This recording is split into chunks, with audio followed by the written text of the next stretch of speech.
Deputado Botelho, eu quero fazer uma fala, primeiro comemorando quanto a dinâmica do parlamento, ela apesar da correlação de forças existente, da pluralidade, ela acaba contribuindo e muito para o processo democrático.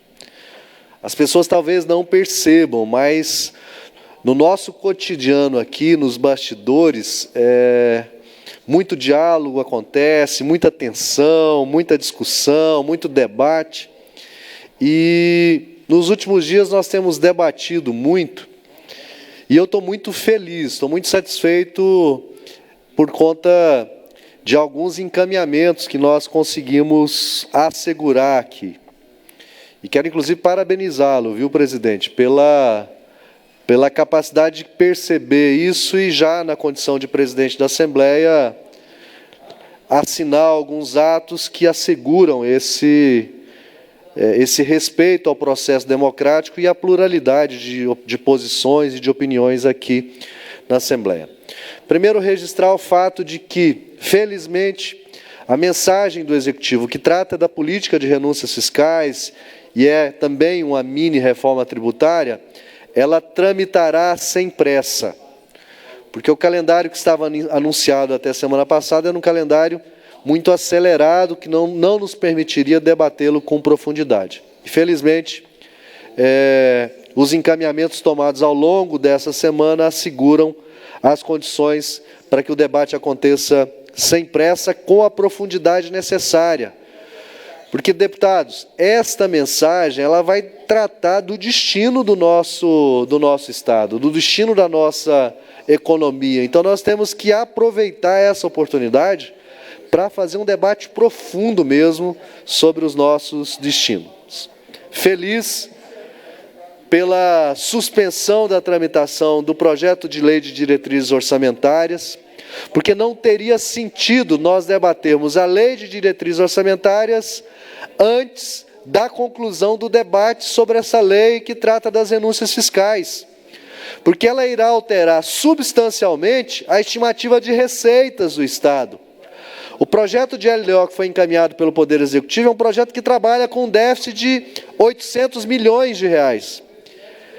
E a votação desta mensagem sobre a questão das renúncias e sobre a forma de tributação do ICMS alterará substancialmente as receitas e ampliará as receitas do Estado.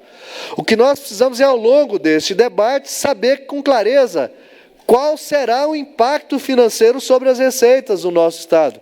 E, na minha avaliação, nós teremos as condições de corrigir essa expectativa de déficit no orçamento, produzindo, inclusive, superávit no orçamento para o ano de 2020, se fizermos uma discussão com a profundidade que precisa ser feita, corrigindo as injustiças tributárias que existem no nosso Estado. Não podemos esquecer que os trabalhadores da educação estão há 38 dias em greve. Eles estão nos semáforos, nas praças das cidades do nosso Estado, na prática pedindo esmola, porque o governo irá cortar integralmente o salário dos trabalhadores da educação no mês de junho. São 40 mil famílias. É uma situação de calamidade pública no nosso Estado. 40 mil famílias, pais e mães, filhos e agregados, sem condições para o seu sustento básico, sem condições de pagar água, luz, aluguel, alimentação para os seus familiares, para os seus filhos.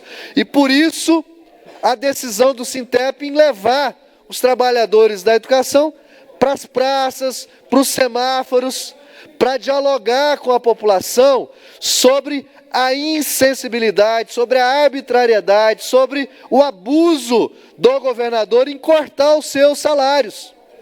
E nós, deputados, não podemos ficar insensíveis a esse debate, a essa questão, E nós temos que ajudar na pressão sobre o governo para que o governo apresente uma proposta para os trabalhadores da educação.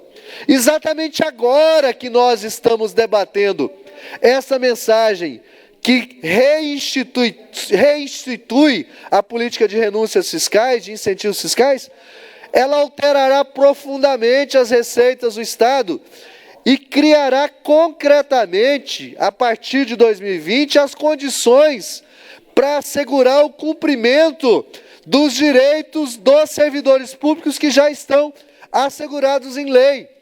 Falo aqui da Lei 510/2013, que assegura o reajuste anual de 7% aos trabalhadores da educação para equiparar a sua remuneração ao conjunto dos servidores públicos do Estado. A votação desta mensagem dos incentivos fiscais aqui criará as condições para assegurar o cumprimento dessa legislação, criará as condições para o cumprimento da revisão geral anual dos salários, criará as condições para nós ampliarmos o volume de recursos para assegurar a ampliação e a qualidade das políticas públicas essenciais, que são direitos da nossa população. A infraestrutura das escolas, a ampliação da oferta de serviços de saúde, a melhoria na qualidade da segurança pública. Nós estamos numa situação gravíssima na segurança pública de Mato Grosso. Essa semana um agente penitenciário foi metralhado lá em Lucas do Rio Verde com mais de 22 tiros na porta da sua casa. Isso é gravíssimo, porque isso é uma afronta ao Estado democrático de direito no nosso Estado. Para dar uma dimensão da importância que terá o debate que faremos ao longo deste mês para os destinos do nosso Estado. Mato Grosso foi matéria na Globo News recentemente sobre aquela questão lá de Colniz, os trabalhadores da saúde improvisando uma incubadora com galão de água mineral. E a jornalista Mônica Waldvogel fez uma análise clara. Isso é resultado da indiferença, porque Mato Grosso só tem 3 milhões de habitantes, é um estado muito rico, é o maior produtor de grãos do nosso país e consegue conviver com a precaríssima qualidade de serviços públicos para uma população de apenas 3 milhões de habitantes. Nós temos que corrigir essa contradição de ter um Estado rico, que produz bilionários todo ano, mas que oferece serviços de precaríssimas condições para a sua população. E eu quero aqui lançar já um desafio para nós deputados, para o governo, para os setores econômicos, para o quão profundo pode ser o debate que estaremos fazendo ao longo deste mês aqui. Vou colocar aqui algo que eu defendo. Nós podemos, por exemplo, deputado Eduardo Botelho, no debate dessa legislação que faremos aqui agora, propor e aprovar a extinção do FETAB. O FETAB é uma aberração que Mato Grosso criou para não colocar o dedo na ferida e debater a tributação dos principais produtos da nossa economia por meio do ICMS.